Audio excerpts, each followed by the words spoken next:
आपका, आपके साथ में हुस्तेश नैन मोर। बुलेटिन की शुरुआत करेंगे बड़ी खबर के साथ। फरीदाबाद में आवारा सांड मौत बनकर घूम रहे हैं, यमराज बनकर घूम रहे हैं। जी हां, सांड ने यहां पर 19 साल की बुजुर्ग महिला की जान ली है। खेड़ी गांव का ये मामला, जहां बुजुर्ग महिला को सांड ने उठाकर पटक दिया। इलाज के दौरान बुजुर्ग महिला की मौत हो गई है। बुजुर्ग महिला की मौत से ग्रामीणों में काफी गुस्सा है। ये सीसीटीवी फुटेज आपको दिखा रहे हैं, जिनमें आप देख सकते हैं किस तरीके से ये बुजुर्ग महिला घर के बाहर, और तभी एक आवारा सांड जो पास से गुजर रहा था, महिला को उठाकर पटक देता है।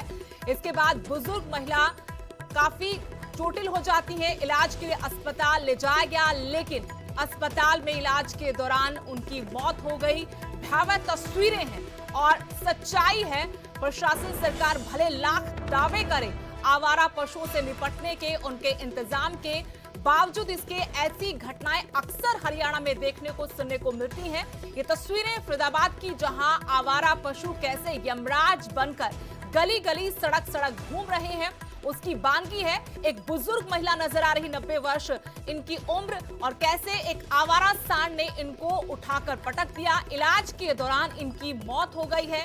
बड़ा सवाल यहां पर, इस मौत का कसूरवार आखिर कौन है, प्रशासन या फिर सरकार?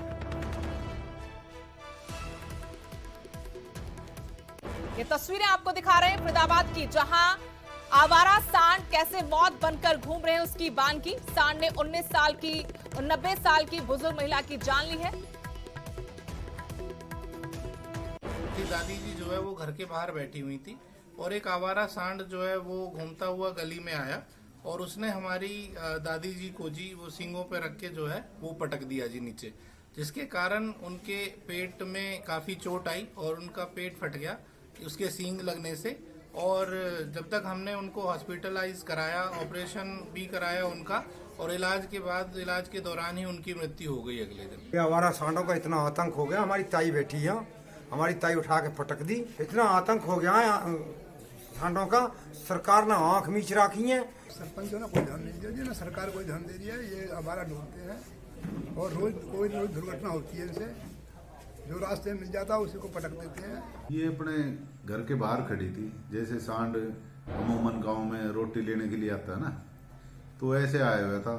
उसने पता नहीं क्या हुआ, सींग हिला दिया और वो सींग इनके पेट में लग गया। ये बुजुर्ग थी 90 साल की, तो इनके घर वालों ने इसको एडमिट कराया एशियन हॉस्पिटल में।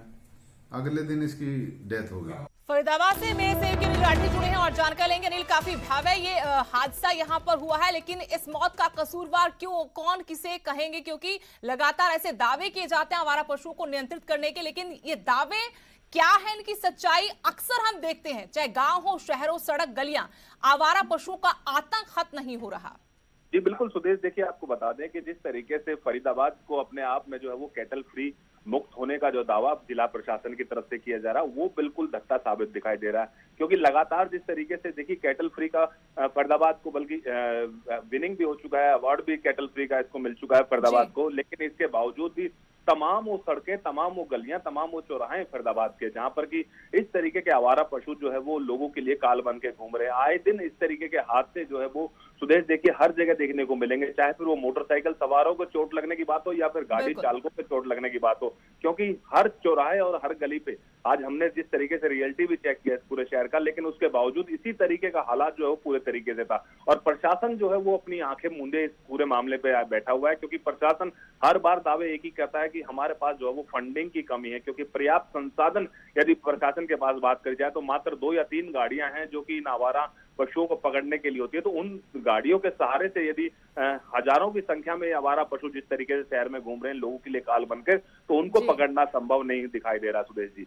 तो इसी को लेकर के फिलहाल अभी जिला प्रशासन की तरफ से कोई भी ऐसी प्रतिक्रिया नहीं है, लेकिन जिस तरीके से कल आज छुट्टी है और इसके बावजूद कल जिस तरीके से इनका प्रशासन का एक ही जवाब होगा, जब फोन पे हमने इस पूरे मामले की जानकारी ली तो साफ तौर पर एक ही जवाब था कि जल्द से जल्द इन आवारा पशुओं को जो है वो काबू करके वहां पे डाल दिया जाएगा, गौशालाओं में भेज दिया जाएगा। लेकिन सवाल यही उठता है कि जब तक जो है वो कई लोगों की जिंदगियां जो है वो आवारा पशुओं के कारण से जो लील जी जाती है।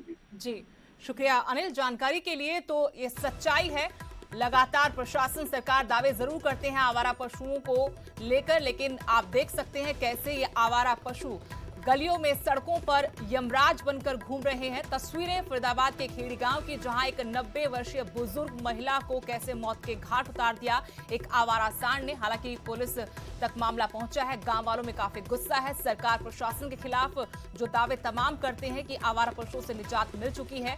गांव वालों को, पूरे फरीदाबाद जिले को, बावजूद इसके आए दिन ऐसे हादसे पेश आ रहे हैं।